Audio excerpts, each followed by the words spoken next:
الأصول الثلاثة وأدلتها لإمام الدعوة الشيخ محمد بن عبد الوهاب بن سليمان التميمي. السلام عليكم ورحمة الله وبركاته. إن الحمد لله نحمده ونستعينه ونستغفره ونستهديه ونعوذ بالله من شرور أنفسنا ومن سيئات أعمالنا. من يهده الله فلا مضل له ومن يضلل فلا هادي له. وأشهد أن لا إله إلا الله وحده لا شريك له وأشهد أن محمدا عبده ورسوله صلى الله عليه وعلى آله وأصحابه وسلم تسليما كثيرا. أما بعد يتكبرت يا الله بارعوج يا الله سبحانه وتعالى فقاد هونو كزي الأصول ثلاثة كملو كتاب كفل سمنت ለማየት ሞክረናል። ክፍል 8 ላይ ስናየው የነበረው የሰው ልጆች ከተቀሰቀስነ በኋላ ሂሳብ እንደምንደረግ ነበረ መረጃዎችን ስናይ የነበረው። ይህም ነጥብ ሊታመንበትና በጥንቃቄ ልንጓዝ የሚገባ የሆነ ነጥብ እንደሆነ አይተናል።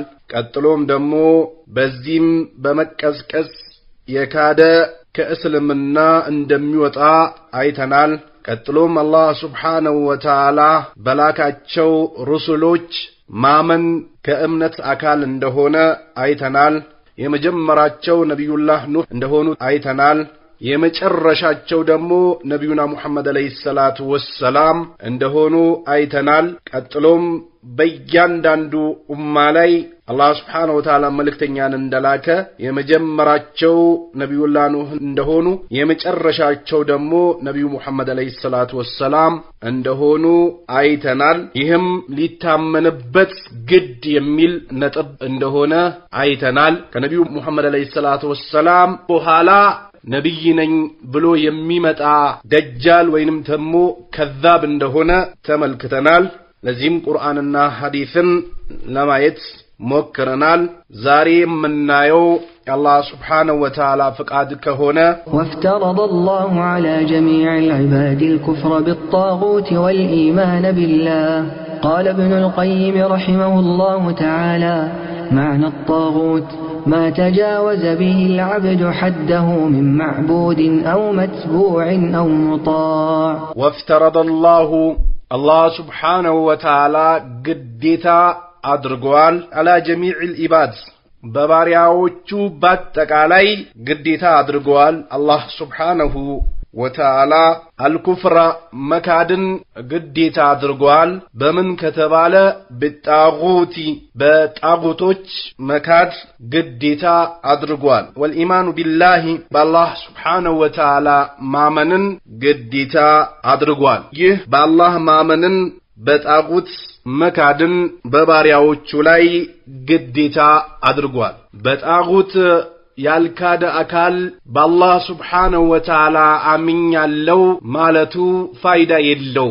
ቀድሞውኑ ከአላህ ውጭ ባሉ አማልክቶች ሙሉ በሙሉ ሊክድ ይገባዋል።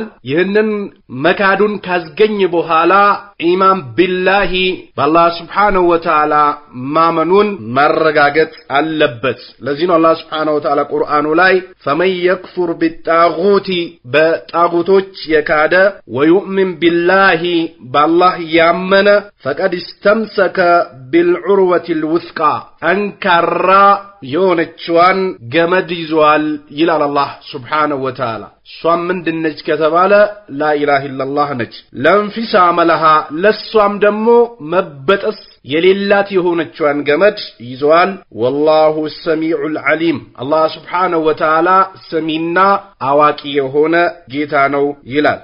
አላሁ ወልዩ الذين آمنوا አላህ ሱብሓነሁ ወተዓላ ለነዛል አመኑት ወዳጅ ነው። ይخرجهم ያወጣቸዋል ሚነ الظلمات إلى النور ከክህደት ጨለማ ወደ ኢማን ብርሃን ያወጣቸዋል። والذين كفروا እነዛ የካዱት አውሊያኡሁም الطاغوت ወዳጆቻቸው ጣጉቶች ናቸው። ይخرجونهم ያወጣቸዋል ሚነ النور ከትክክለኛው እስልምና ኢለ ዙልማቲ ወደ ሽርክ ጨለማ ይጎትቷቸዋል። ኡላኢከ አስሐቡን ናር እነዚህ የጀሃነም ጓዶች ናቸው።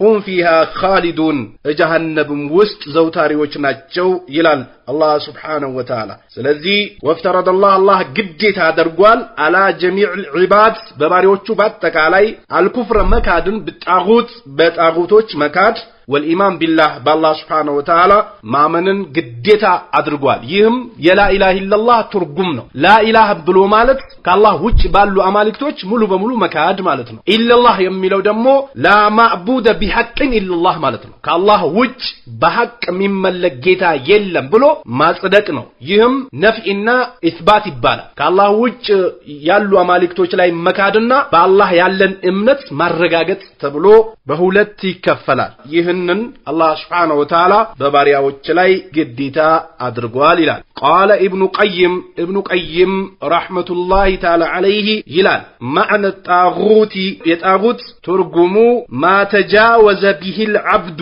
ባሪያው ድንበር ያለፈበት ነው። ሐደሁ ድንበሩን ሚን ማዕቡድን ከሚመለክም ይሁን ሼኽም ይሁን ቀንም ይሁን እንጨትም ይሁን ድንጋይም ይሁን ከማንኛውም ከሚመለክ ነገር ድንበር የታለፈበት ነገር በሙሉ ጣጉት ይባላል። አው መትቡዕን ወይንም ደግሞ ከሚከተሉት አላህ Subhanahu Wa Ta'ala ያወረደውን ቁርአን በነብዩ አለይሂ ሰላቱ ወሰላም መንገድ ይዞ መጓዝን አዟል። ያንን እምቢ ብሎ ሌላ የሚከተል ከሆነ ይህም ከጣጉት ክፍል ነው። አው ሙጣዕን ወይንም ደግሞ ከሚታዘዙት ድንበር የታለፈበት ነገር ነው ጣጉት የሚባለው ይላል። ለዚህ ነው አላህ Subhanahu Wa Ta'ala ቁርአኑ ላይ አለም ተራ አትመለከትም እንዴ ኢለለዚነ ወደነዛ የዝዑሙነ የሚሞግቱ የሆኑትን አነሁም እነሱ አመኑ ቢማ ኡንዚለ ኢለይከ ወዳንተ በተወረደው ያመኑ ሲሆኑ ወማ ኡንዚለ ሚን ቀብሊከ ካንተ በስተፊት በወረደውም ያመኑ ሲሆኑ ነገር ግን ዩሪዱነ ይፈልጋሉ አየተሃከሙ ኢለ ጣጉት ወደ ጣጉታት መፈረድን ይፈልጋሉ። ወቀድ ኡሚሩ በርግጥ ታዘዋሉ አየክፍሩ ቢህ በጣጉት እንዲክዱ ታዘዋሉ ይላል አላህ Subhanahu Wa Ta'ala። ለዚህ ነው ስናየው በነበረው ደርሳችን ወለቀድ በአስና በርግጥ ልከናል ይላል አላህ Subhanahu Wa Ta'ala ፊ ኩሊ ኡመት ረሱላ በእያንዳንዱ ኡማ ላይ ረሱልን ልከናል። ምን የሚል አንዕቡዱላህ አላህን በብቸኛነት አምልኩ ወጅተኒቡ ጣጉታትን ራቁ በሚል ነው የላክነው ነብያቶችን ይላል። ስለዚህ ከአላህ ውጭ ባሉ በሚመለኩም ይሁን እንዲሁም ደግሞ በሚከተሉትም ይሁን በሚታዘዟቸውም ይሁን በእነዚህ ነገራቶች ሙሉ በሙሉ ክዶ ወደ አላህ Subhanahu Wa Ta'ala መቅጣጨት ግድ ይላል። በአሁኑ ጊዜ እንደሚታወቀው ለተለያዩ ፍርቃዎች የሚከተሉትና የሚያከብሩት የአላህን ሐቅ ሐድም የሚያደርጉለት የነብዩን አለይሂ ሰላቱ ወሰላም ሐቅ የሚጥሱለት ከፊት የሚከተሉት አካል አላቸው። አላህ Subhanahu Wa Ta'ala ካዘነላቸው ውጭ አላህ Subhanahu Wa Ta'ala እንደዚህ ብሏል ሲባሉ ሼኼ እንደዚህ ብሏል የሚሉ አላህ Subhanahu Wa Ta'ala ቁርአኑ ላይ እንዲህ ተናግሯል ሲባል አይ የኔ ሼኽም እኮ ከዚህ በፊት እንዲህ አይነት ነገር ሊከሰት እንደሚችል ነግሮኛሉ የሚሉት የሚያጭበረብሩት አለላቸው። ለእያንዳንዱ ቡድን ከትክክለኛው እስልምና ከትክክለኛው መንሐጀ ሰለፍ ውጭ ላሉ ሰዎች የሚከተሉት አስከታይ አለላቸው፣ የሚታዘዙለት አዛዥ አለላቸው፣ የሚደነግግላቸው ደንጋጊ ከፊታቸው አለላቸው። መንሐጀ ሰለፍ ላይ ካሉ ሰዎች ውጭ ያሉት አማ መንሐጀ ሰለፍ ላይ ያሉትማ የሚያዛቸውም አላህ ነው፣ የሚታዘዙትም አላህን ነው። የሚያዟቸው ነብዩ መሐመድ አለይሂ ሰላቱ ወሰላም ናቸው፣ የሚታዘዙትም ነብዩ አለይሂ ሰላቱ ወሰላም ነው። የሚከተሉትም ሰሃቦች ሲሰሩትና ሲደነግጉት በነበረው አይነት ነው።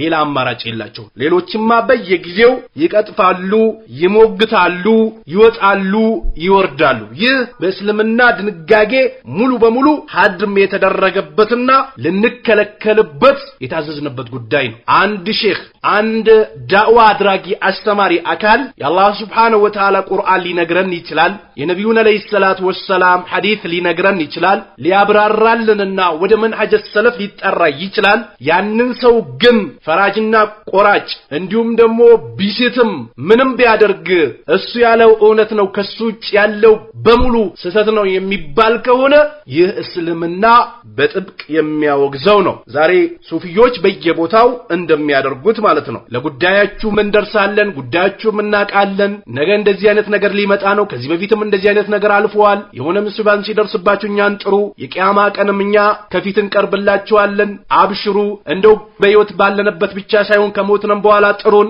ቀብራችን ዘንድ መጣችሁ አፈሩን ብሉ፣ ዱዓ አድርጉ፣ እንደርስላችኋለን፣ የሞትን እንዳይመስላችሁ ብሎ ይቀጥፋሉ ሱፊዮች ውስጥ። ይህም የተከለከለና እስልምና ላይ የሚወገዝ ነጥብ ነው። ስለዚህ ከሚከተሉትም ይሁን ከሚመለክም ይሁን ከሚታዘዙትም ይሁን አርጎ መያዝ ይህ ጣጉት ይባላል። ከአላህ ውጭ ድንጋጌ የሚደነግግና የአላህን ህገ ደንብ የሚጥስ የራሱን ስሜት የሚያራምድ ነው። የአላህን ህገ ደንብ ጥሶ ደግሞ የራሱን ስሜት የሚያራምድ አካል ጣጉት ይባላል። ለዚህ ነው አላህ Subhanahu Wa Ta'ala ቁል በላቸው ያ ሙሐመድ ኢንኩንቱም ከሆናችሁ تحبون الله አላህን የምትወዱ ከሆነ ፈተቢዑኒ እኔን ተከተሉኝ ብለህ በላቸው። ፍልስፍና ስሜት አሉባልታ ይቅርባችሁና እኔን ተከተሉኝ ብለህ በላቸው። ይህን ካደረጋችሁ ደግሞ يحببكمullah አላህ Subhanahu Wa Ta'ala ይወዳችኋል ويغفر لكم ذنوبكم ወንጀላችሁንም ይምራችኋል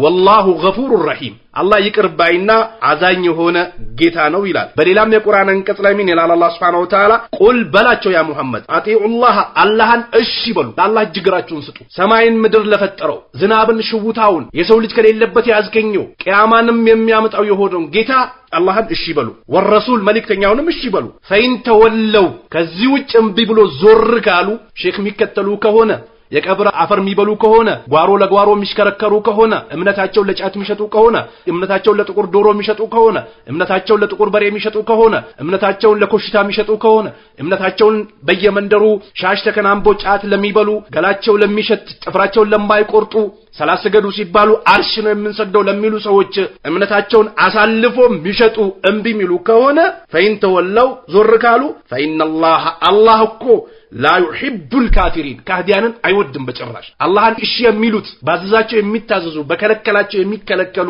ለሱ እጅግር የሚሰጡትን እንጂ ስሜታቸውን ተከትሎ ክህደትን እንድሻር የሚያደርጉትን እንደማይወድ ንገራቸው ይላል አላህ Subhanahu Wa Ta'ala ቁርአኑ ላይ። በሌላም የቁርአን አንቀጽ ላይ ምን ይላል አላህ Subhanahu Wa Ta'ala ያ አዩሀለዚነ አመኑ እናንተ ያመናችሁ ሆይ ይላል አጢኡላህ አላህን እሺ በሉ፣ ያዘዛችሁን ታዘዙ፣ የከለከላችሁን ተከልከሉ፣ ቁሙ የተባላችሁበት ቦታ ላይ ቁሙ፣ ሂዱ ወደ ተባላችሁት ሂዱ፣ ስሜታችሁን እንዳትከተሉ ይላል አላህ Subhanahu Wa Ta'ala። ወአጢኡር ረሱላ መልእክተኛውንም እሺ በሉ፣ ወኡሉል አምሪ ሚንኩም ከናንተም የእውቀት ባልተቤት የሆኑትን እሺ በሉ። ፈኢን ተናዘዕቱም ከተጋጫችሁ ፊ ሸይኢን ባንድ ነገር ፈሩዱሁ መልሱት ይላል አላህ ኢለላሂ ወደ አላህ ወረሱሊሂ ወደ መልእክተኛው። ነብዩ አለይሂ ሰላቱ ወሰላም በህይወት በነበሩበት ሰዓት ወደ እሳቸው ይኬድና ፍርድ ይሰጣሉ። ከሞቱ በኋላ ግን ወደ ሐዲታቸው ይመለሳል። ኢንኩንቱም ይህንንም የምታደርጉት ደግሞ ከሆናችሁ ነው ቱእሚኑነ ቢላሂ በአላህ የምታምኑ ከሆነ ወልየውሚል አኺር ራቁት በሚቆምባት ቀን የምታምኑ ከሆነ ይህንን አድርጉ ይላል አላህ Subhanahu Wa Ta'ala። ዛሊከ ኸይር ይህ ነው የተሻለው ይላል አላህ Subhanahu Wa Ta'ala። ስለዚህ በአላህ Subhanahu Wa Ta'ala የምታምኑ ከሆነ የተጋጫችሁበትን ነገር ወደ አላህና ወደ መልእክተኛው መልሱ። እንዲሁም ደግሞ የአላህንና የነብዩን አለይሂ ሰላቱ ወሰላም ድንጋጌ አውቆ ያነ ድንጋጌ ላይ ጸንቶ ለሌሎችም ነስሩ ወደሚያደርጉት መልሱት ይላል አላህ Subhanahu Wa Ta'ala። ሐላልም አላህ ሐላል ያደረገውን ያዙ፣ ሐራምም አላህ ሐራም ያደረገውን ያዙ። ለአንድም አይገባውም አላህ ሐራም ያደረገውን ሐላል ሊያደርግ፣ ሐላል ያደረገውን ደግሞ ሐራም ሊያደርግ አይገባውም። ወደዚህ ተመለሱ እያለ ነው አላህ Subhanahu Wa Ta'ala። በሌላም የቁርአን አንቀጽ ላይ ፈኩሉ ሚማ ذكر اسم الله عليه የአላህ ስም የተወሳበትን ብሉ ኢንኩንቱም ቢአያቲሂ ሙእሚኒን በአላህ አንቀጽ የምታምኑ ከሆነ ወማለኩም ምን ሰበተላችሁ አላ ታኩሉ ላትበሉ ሚማ ذكر اسم الله የአላህ ስም የተወሳበትን عليه ላይ ወቀድ ፈሰለ ለኩም ለናንተ ግልጽ አድርጎላችሁ ሲያበቃ ማሐረመ አለይኩም በእናንተ ሐራም የሆነውን ነገር ኢላ መጥሩቱም ኢለይሂ ወደሱ የተገደዳችሁበት ነገር ሲቀር ወኢነ ከሲራን አብዛኛው ለዩድሉና بأهوائهم بسميتاچو ያጠማሉ بغير علم ያለውቀት إن ربك ያንተ ጌታው እኮ هو أعلم እሱ ያቃል بالمعتدين የተመሩትን እሱ ያቃል وذروا ظاهر الإثم የወንጀል ግልጹንም ተው وباطنه ድብቁንም إن الذين يكسبون الإثم ወንጀልን የሚሰሩ ሰይዘውነ بما كانوا يقترفون በሚቀጥፉትና በሚያጭበረብሩት በነበረው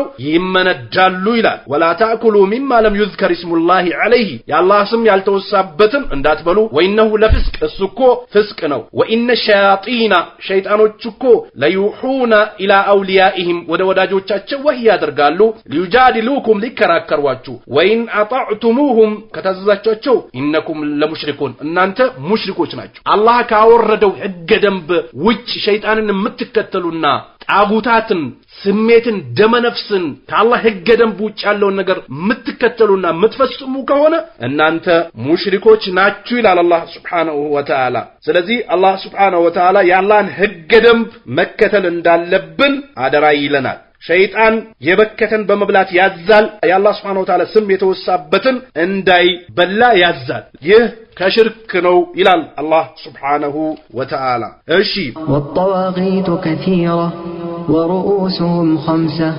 إبليس لعنه الله ومن عبد وهو راض ومن دعا الناس إلى عبادة نفسه ومن ادعى شيئا من علم الغيب ومن حكم بغير ما أنزل الله والطواغيت طاغوتوች እኮ كثيرون ብዙ ናቸው ورؤوسهم ዋናቸው 5 ናቸው ኢብሊስ لعنه الله الله سبحانه وتعالى ከራመቱ ያራቀው የሆነው ኢብሊስ ለዚህ ነው الله سبحانه وتعالى ቁርአኑ ላይ وإن عليك لعنتي አንተ ላይ እኮ እርግማኔ አለ إلى يوم الدين እስከ ቂያማ ቀን ድረስ ይላል አላህ Subhanahu Wa Ta'ala ከዛ በኋላም ወደ ጀሃነም እንዲወርድ ይደረጋል ለዚህ ነው ዛሬ ሸይጣን የሰው ልጆችን ይጎተጉታል ይጣራል አብሮት ጀሃነም እንዲወርዱ ይሰራል የሱን መንገድ ይዞ የሚሄዱ ሰዎች አብሮ ጀሃነም ይወርዳሉ የዛን ቀንም እሱም ነፍሴንም እናንተንም ማዳን አልችልም አብረን መንደድ ካልሆነ በስተቀር ምንም አማራጭ የለንም የሚለውን ያቀርባል ስለዚህ ሸሪዓን አጥብቆ መያዝ በጣጉቶች መካድ የጣጉቶችም ዋነኛቸው ኢብሊስ ነው ሁለተኛው ደግሞ ወመን ዑቢዳ የተመለከም وهو راض እሱ እየወደደ ሆኖ የተመለከ ከጣጉቶች ክፍል ነው አማ ሳይወድ የተመለከ አላህ Subhanahu Wa Ta'ala ነፃ ያወጣዋል ለምን እነዛ ሙሽሪኮች እናንተም የምታመልኩት የጀሃነም ነው ሲባል እንደዛ ከሆነማ ኢሳን እናመልካለን ኢሳም የጀሃነም ነው ማለት ነው ሲሉ ላ እነዚህማ ከኛ ዘንድ በጎ ያለፈላቸው ከጀሃነም የራቁ ናቸው ብሎ አላህ Subhanahu Wa Ta'ala ቁርአን አውርዶ እንዲከለከሉ ነግሯቸዋል ስለዚህ እየወደደ የተመለከ ሲመለክ አይቶ ዝም አለ በየክፍለ ሀገሩ ሲከድ ሐድራ ላይ እግራቸው ሲሳም ወገባቸው ሲሳም እርሶ ባይኖሩ በላይ ወርድ ነበር ሲባል ሙሲባው የሚመልሱት እርሶ ነው ሲባል ሰላት ሲሰገድላቸው በየሐድራው አዛን ተቀይሮ አዛን በነሱ ስም ሲባል አይቶ ዝም ይላል ለሱ አምልኮች ሲሰጠው አይቶ ዝም ያለ ከጣጉቶች አንደኛው ነው እሺ ወመን دعا الناس የሰው ልጆችንም የተጣራ ኢላ ኢባደቲ ነፍሲሂ ነፍሱን ወደ ማምለክ የተጣራም ይህም ከጣጉቶች ሶስተኛው ክፍል ነው በህይወት ክፍለ ጊዜው እንዲመለክ ጥሪ ሲያደርግ ቆይቶ በህይወት ባለበት ባይመለክም ወደ ነፍሱ እስከተጣራ ድረስ ከጣጉቶች አንደኛው ጣጊት ነው ወዶ እስከተቀበለ ድረስ እሺ አራተኛው ወመን دعا የሞገተ ሸይአን ቅንጣት ያህል ሚን ዒልም الغይብ የሩቅ ነገር አቃለው ብሎ የሞገተ ይህም ከጣጉቶች አራተኛው ክፍል ነው ለዚህ ነው አላህ Subhanahu Wa Ta'ala ቁርአኑ ላይ ቁል በላቸው ያ ሙሐመድ ላ يعلم ሚያቀለም መን ፊ السماوات ሰማያቶች ውስጥ ያለውን ወልአርድ ምድርም ላይ አልገይበ የሩቅ ነገር ኢላላህ ከአላህ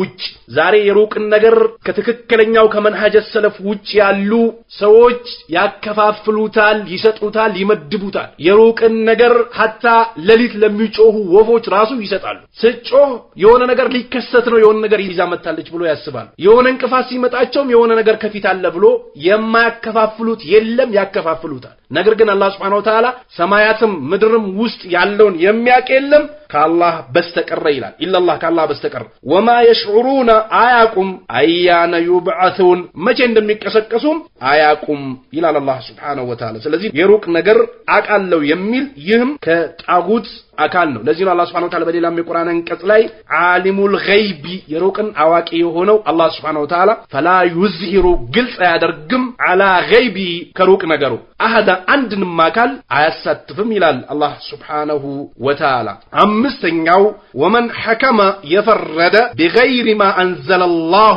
አላህ Subhanahu Wa Ta'ala ካወረደው ሁክም ውጭ የሚፈርድም ይህም ከጣጉቶች አምስተኛው ክፍል ነው ለዚህ ነው አላህ Subhanahu Wa Ta'ala ቁርአኑ ላይ اتخذوا يازو احبارهم لقاونቶቻቸውን ወሩህባንሁም ቀሳውስቶቻቸውን አርባበን ጌታ አድርጎ ያዙ ሚን ዱንላህ ከአላህ ውጭ ሐላልን ሐራም ሲያረጉላቸው እሺ ብሎ ተቀበሉ ሐላሉን ደግሞ ሐራም ሲያረጉባቸው እሺ ብሎ ተቀበሉ ወልመሲህ ኢብኑ መርየም ኢሳንም የመርየንም ልጅ አምላክ አድርጎ ያዙ ወማ ኡሚሩ አልታዘዙም ኢላ ቢሆን እንጂ ሊያዕቡዱ ኢላሃን ዋሂዳ ብቸኛውን አላህን እንዲያመልኩ ቢሆን እንጂ በሌላ አልታዘዙም ይላል ላ ኢላሃ ኢላሁ ሌላ አምላክ የለም በሐቅ የሚመለክ እሱ ቢሆን እንጂ ሱብሃነሁ ጥራት ይገባው አማ ይሽሪኩን ከሚያጋሩት ነገር ይላል ስለዚህ ከአላህ ውጭ ሁክም እየሰጠ ሐራምን ሐላል የሚያደርግ ሐላልን ሐራም የሚያደርግ አካል መያዝ ይህም ከጣጉቶች አንደኛው ነው ለዚህ ነው አላህ Subhanahu Wa Ta'ala አለም ተረ ኢለለዚና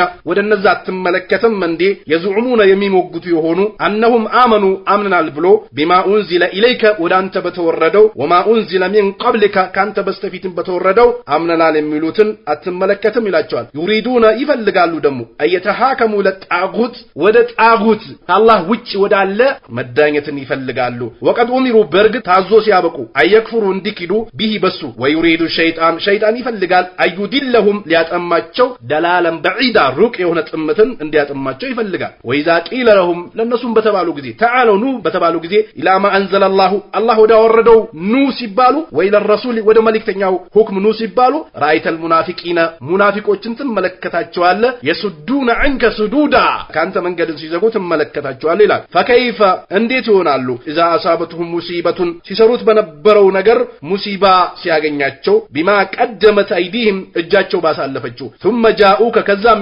ይመጣሉ يحلفون بالله بالله ይማሉ ኢን አረድና እኛኮ አልፈለግንም ይላሉ ኢላ ኢህሳና ወተውፊቃ በጎን ነገርና ተውፊቅን የፈለግነ ቢሆን ሌላ ነገር አልፈለግንም ብሎ ይመጣሉ ኡላኢከ الذين እንዲህ አይነቶቹ يعلم الله ما في قلوبهم الله ቀልባቸው ውስጥ ያለውን ያውቃል فاعرض عنهم ከነሱ ችላበል وعظهم ምከራቸው وقل لهم في انفسهم በድብቅ ምከራቸው قولا بليغا ድካ የደረሰ የሆነ ምክርን ምከራቸው وما ارسلنا الله كنا من رسول ملكتኛን الا ليطاع ሊታዘዝ ቢሆን እንጂ باذن الله بالله ፍቃድ ولو انهم እነሱኮ ቢሆኑ ኖሮ እዘለሙ አንፉሰውም ነፍሳቸውን በበደሉበት ጊዜ ጃኡከ ቢመጡ ፈስተግፈሩላህ አላህን ይቅርታ ቢጠይቁ ወስተግፈረ ለሁም ረሱል መልእክተኛው ይቅርታ ቢጠይቅላቸው በህይወት በነበሩበት ጊዜ ነብዩ መሐመድ አለይሂ ሰላቱ ሰላም ለወጀዱላህ አላህን ያገኙት ነበር ተዋብ ረሂማ ይቅርባይና አዛኝ ሆኖ ያገኙት ነበር ይላል አላህ Subhanahu Wa Ta'ala ፈላ ወረቢከ በጌታ ይሁንብኝ ላ yu'ሚኑና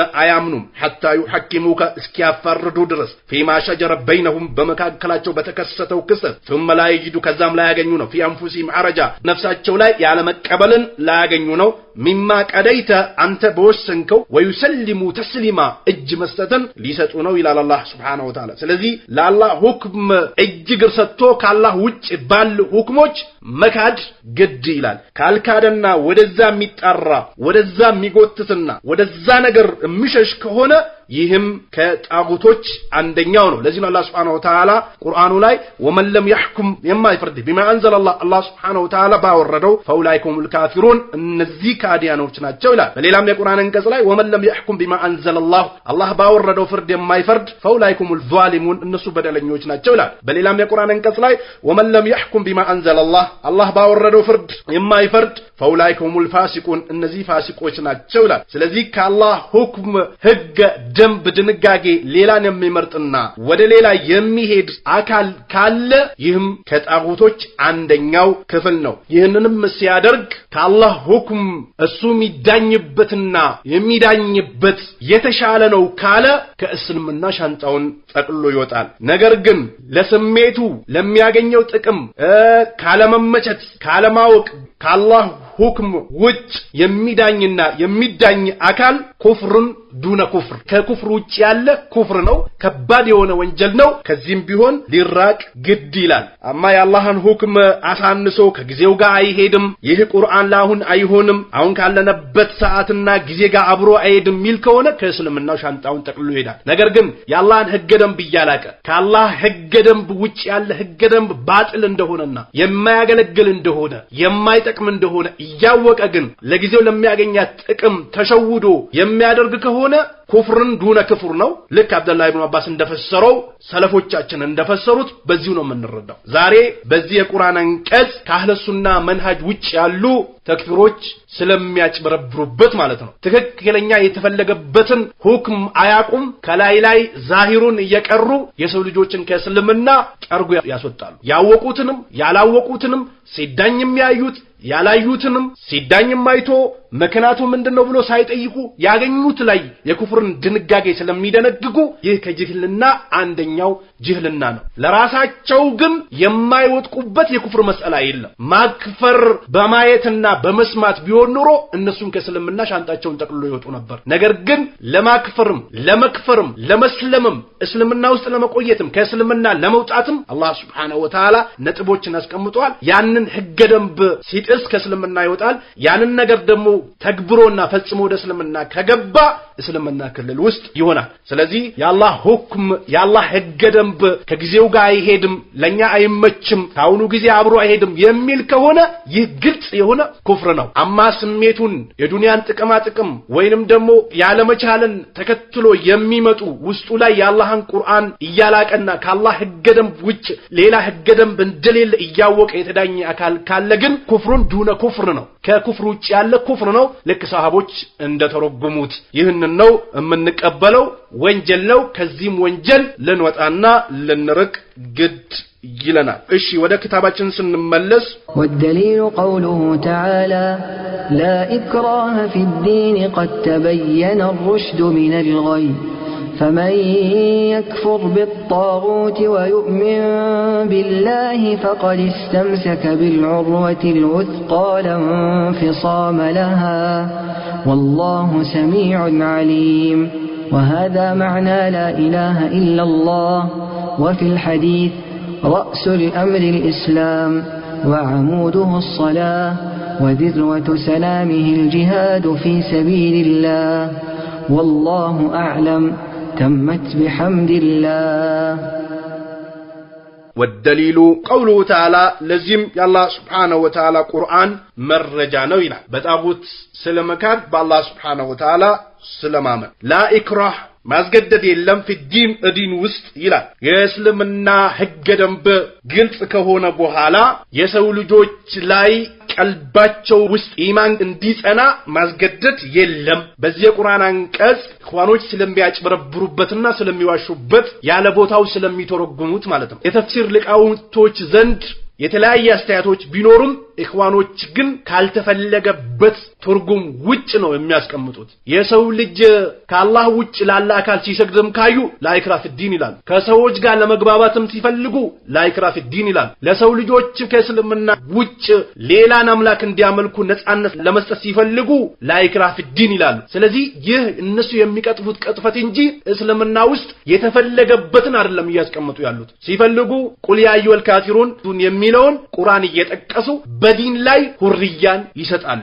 ከላ እነሱ እንደሚሉትና እንደሚዋሹት አይደሉም። አላህንም ሳይፈሩ የአላህ ባሪያዎችንም ሳይፈሩ በግልጽ ወጥቶ ይህንን ቁርአን ከተፈለገበት ትርጉም ውጭ ይተረጉማሉ። ነፍሳቸው እንደተከተሉትና ስሜታቸውን እንደተከተሉት አላህ ላይ እንደሚዋሹትና ነብዩ ሰለላሁ ዐለይሂ ወሰለም ላይ እንደሚዋሹት የቁርአን አንቀጽ ሳይጠቅሱና ባሉበት እጅራምና ባሉበት ወንጀል ቢቀጥሉ ይሻላቸው ነበር ቁርአንን ያለ ቦታው ከመተርጎም። ስለዚህ ላ ኢክራህ ፊዲን እዲን ውስጥ የሰው ልጆች ቀልብ ውስጥ በአላህ ላይ ማመንም ማርጋት የለም ይላል። ቀድ ተበየነ ሩሽድ በርግጥ ትክክለኛው መንገድ ግልጽ ሆኗል።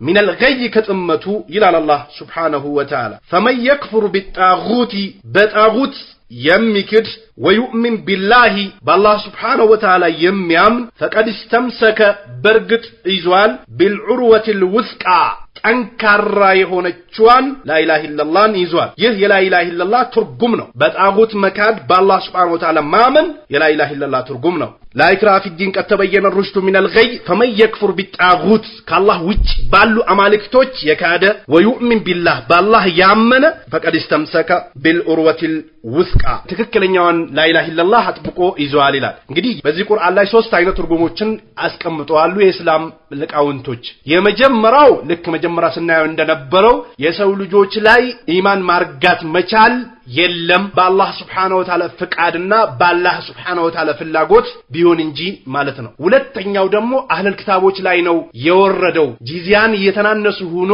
ይክፈሉ ማስገደድ የለም በሚል ተርጉሞታሉ።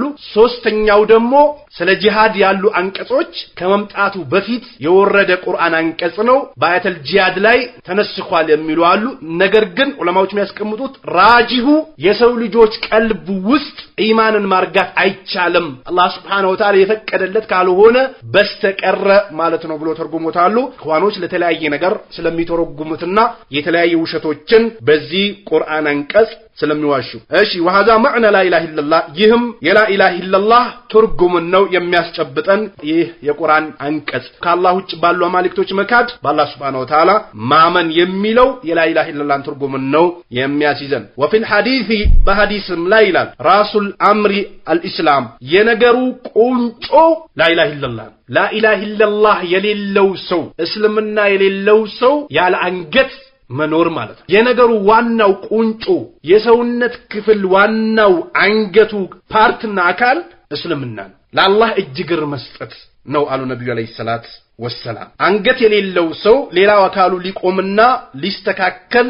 ሊንቀሳቀስ አይችልምና የነገሩ ቁንጮ ዋናው እስልምና ነው አሉ የአላህ መልእክተኛ አለይሂ ሰላት ወሰላም። እሺ ወዐሙዱሁ አሰላት ምሰሶ ደግሞ ሰላት ነው። አንድ ሰው እስላምን ካስገኘ በኋላ ምሰሶ ሰላት ነው። ሰላት የሌለው ሰው እስልምና የለው። ለዚህ ነው ነብዩ አለይሂ ሰላቱ ወሰላም ብዙ ሐዲሳቸው ላይ ያስጠነቀቁት። አላህ Subhanahu Wa Ta'ala ቁርአኑ ላይ ሰላትን ቀጥ አድርገን እንድናቆም ብዙ የቁርአን አንቀጽ ላይ አዞናል መክሮናል። ከሸሃደተይኒ በኋላ ሰላትን ቀጥ አድርገን እንድናቆም ታዘና። ለዚህ ነው ነብዩ አለይሂ ሰላቱ ወሰላም ቡኒየል ኢስላም እስልምና ተገንብቷል አላ ኸምሲን በአምስት ነገር ሸሃደቲ አላ ኢላሃ ኢላላህ ወአነ ሙሐመድ ረሱላህ ከአላህ ውጭ በሐቅ ሊመለክ የሚገባ ጌታ የለም ነብዩ ሙሐመድ አለይሂ ሰላቱ ወሰላም የአላህ መልእክተኛ ናቸው በሚለው ተገንብቷል። ወይቃም ሰላት ሰላትን ቀጥ አድርጎ በመስጠት ወይታይ ዘካን በመስጠት ወሰውሚ ረመዳንን በጾም ወሐጅል በይቲ ሐጅ በማድረግ በእነዚህ በአምስት ነገሮች እስልምና ተገንብቷል አሉ ነብዩ አለይሂ ሰላቱ ወሰላም ሙተፈቁን አለ። ይህ ሐዲስ ቡኻሪና ሙስሊም የዘገቡት ሐዲስ ነው። ስለዚህ እስልምና ከተገነባባቸው ግንባታ ከሸሃዳይታይኒ በኋላ ሰላት የሌለው ሰው እስልምና የለውም። ከስራዎችም በላጭ የሆነ ስራ ቢኖር ሰላት ነው። ለዚህ ነው አላህ Subhanahu Wa Ta'ala ቁርአኑ ላይ ሐፊዙ አለ ሰላዋቲ ሰላቶች ላይ በጥንቃቄ ተጓዙ ጠብቁ ይላል። ወሰላት الوسطى በተለይም የማከለኛውን ሰላት ይላል አላህ Subhanahu Wa Ta'ala። በሌላ የቁርአን አንቀጽ ላይ ዋቂሙ ሰላተ ሰላትን ቀጥ አድርጋችሁ ስገዱ ወአቱ ዘካተ ዘካንም ስጡ ወርከዑ ሩኩም አድርጉ ማዕራኪን ሩኩ ከሚያደርጉት ይላል አላህ Subhanahu Wa Ta'ala። በሌላ የቁርአን አንቀጽ ላይ ኢላል ሙሰሊን ሰጋጆቹ ሲቀሩ ይላል الذين هم على صلاتهم دائمون ሰላታቸው ላይ የሚዘወትሩ ይላል አላህ Subhanahu Wa Ta'ala። ስለዚህ አላህ Subhanahu Wa Ta'ala ሰላትን መስገድ እንዳለብንና ሰላት የሚሰግድ ሰው ነጃ እንደሚወጣ ሰላት ላይ የሚቀልድ ሰው ደግሞ ጀሃነም እንደሚጠብቀው አላህ Subhanahu Wa Ta'ala ተናግሯል። በሌላም የቁርአን አንቀጽ ላይ ወይሉል ሊልሙሰሊን ይላል ለሰጋጆች ወዮላቸው። ለምን አይነት ሰጋጅ ከተባለ الذين هم عن صلاتهم ساهون ከሰላታቸው ለሚዘናጉ ለሆኑ ሰዎች ወይል የተባለ ጀሃነም ተዘጋጅቶላቸዋል ይላል አላህ Subhanahu Wa Ta'ala። ስለዚህ ሰላት የእስልምና ምሰሶ ነው አሉ ነብዩ አለይሂ ሰላቱ ወሰላም። ለዚህ ነው አቡ ሁረይራ በዘገቡት ሐዲስ ነብዩ አለይሂ ሰላቱ ወሰላም አንድ ሰው በሩ ላይ ወንዝ ኑሮ በቀን 5 ጊዜ ከታጠበ እሱ ላይ ቆሻሻ ይቀርበታል እንዴ ብሎ ጠየቁ ነብዩ አለይሂ ሰላቱ ወሰላም። አይቀርበትም ብሎ መለሱላቸው ሰሃቦቹ። فذلك مثل صلوات الخمس ይህ የአምስት ጊዜ ሰላት ምሳሌ ነው አሉ። የምሁላሁ ቢሂነ الخطايا አላህ Subhanahu Wa Ta'ala ወንጀልን የሚያብስባቸው የሆኑ ሰላቶች ምሳሌ ነው አሉ። ይህም ሙተፈቅ የሆነ ሐዲስ ነው፣ ቡኻሪና ሙስሊም የተዘገበ ሐዲስ። በሌላም አቡ ሁረይራ በዘገቡት ሐዲስ ነብዩ ሰለላሁ ዐለይሂ ወሰለም አንድ ሰላት ተሰግዶ በአንድ ሰላት መካከል ያለውን ጁማ ተሰግዶ አንድ ጁማ እስኪመጣ ያለውን ወንጀል ይታበሳል ከባይር እስካልተፈጸመ ድረስ አሉ ነብዩ አለይሂ ሰላቱ ወሰለም። እንዲሁም አንድ ባሪያ አላህ ዘንድም ጥበቃ የሚደረግለት ሰላቱን ሲሰግድ ነው። ለዚህ ነው ነብዩ አለይሂ ሰላቱ ወሰለም ማን ሰለል ሱብሃ የሱቢን ሰላት የሰገደ فهو في ذمة الله በአላህ ጥበቃ ውስጥ ነው አሉ ነብዩ አለይሂ ሰላቱ ወሰለም። ስለዚህ ሰላት ልንዘናጋበት ልናሾፍበት የሚገባ ነጥብ አይደለም። ከእስልምና አንደኛው ምሰሶ ነው። ወአሙዱሁ ሰላቱ አሉ ነብዩ አለይሂ ሰላቱ ወሰለም። የእስልምና ምሰሶ ሰላት ነው አሉ። ሰላትን በስነ ስርዓት ደግሞ የሰገደና የጠበቀ ሰው አላህ Subhanahu Wa Ta'ala ጀነት በመግባት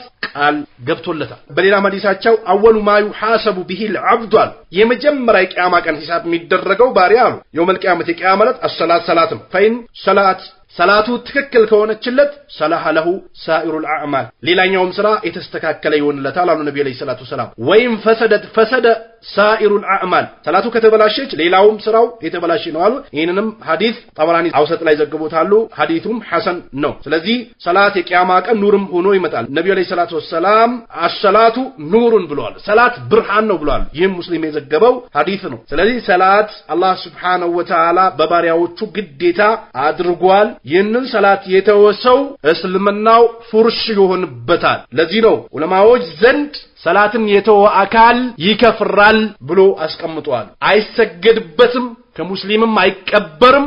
ስለዚህ ሰላትን በጥንቃቄ መስገድ ግድ ይለናል፣ በሰላት የሚያሾፉ ሰዎች ከመብዛታቸውም አንጻር። ለዚህ ነው ነብዩ አለይሂ ሰላቱ ወሰለም ኢነ በይነ الرجل ባንድ ሰውና ወበይነ ሽርኪ በሽርክ ማከል ወልኩፍሪ በኩፍር ማከል ተርኩ ሰላትን መተው ነው።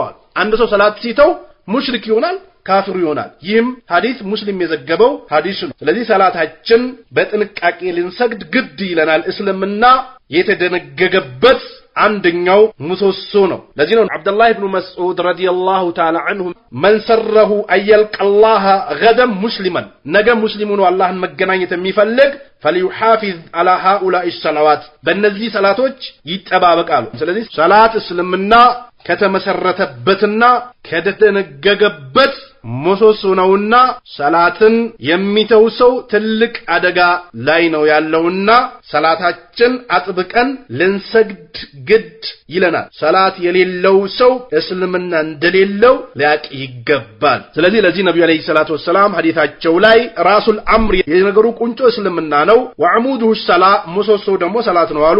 ወዚሩወቱ ሰናሚሂ ይሄ ሁሉ የሚጠነክርበት አሉ ነብዩ አለይሂ ሰላቱ ወሰለም አልጂሃድ ፊ ሰቢልላህ በአላህ መንገድ ላይ መታገል ነው። እንግዲህ በአላህ Subhanahu Wa Ta'ala መንገድ የሚታገል ሰው የራሱ ኢማን ጠንካራ ሆኖ ሌሎችም እንዲጠነክሩ የሚያደርግበት ነውና እስልምና የሚጠነክርበትና እስልምና ጎልቶ የሚታይበት የእስልምና ድንጋጌ ከፍ ብሎ የሚታይበት ነው አሉ ነብዩ አለይሂ ሰላቱ ወሰለም በአላህ መንገድ ላይ መታገል። ስለዚህ እነዚህ ነጥቦች አጥብቀን ልንይዛቸው ይገባል። ይህም ከኪታባችን የመጨረሻው ነውና والله أعلم. الله سبحانه وتعالى يقال وصلى الله سبحانه وتعالى صلاة ياورد على محمد بنبينا محمد عليه الصلاة والسلام وآله ببيت سبوچم وصحابه بغوادوچم وسلم صلاة ياورد በሚል ክታቡ በዚሁ አልቋል። አላህ Subhanahu Wa Ta'ala አውቆ በእውቀታቸው ከሚጠቀሙት ያድርገን። ያላወቅነውም አላህ Subhanahu Wa Ta'ala ያሳውቀን። አውቀንም ሳናቅም የሰራነው ግፍና በደል አላህ Subhanahu Wa Ta'ala ይቅር ይበለን። እንሽራህ ሰድር ይስጠን። አላህ Subhanahu Wa Ta'ala እስልምናን አጥብቆ ይዞ የእስልምና ድንጋጌዎችን ተግብሮ ከዚህ ዓለም ተሰናብቶ የአላህን ውዴታ አግኝቶ የነብዩን አለይሂ ሰላቱ ወሰለም ሸፋ አግኝቶ የነብዩን አለይሂ ሰላቱ ወሰለም ሐውድ ጠጥቶ ጀነት ከሚገቡት ያድርገን። ጀዐለኒ አላሁ ወኢያኩም ሚነ الذين يستمعون القول فيتبعون احسنه والسلام عليكم ورحمة الله وبركاته.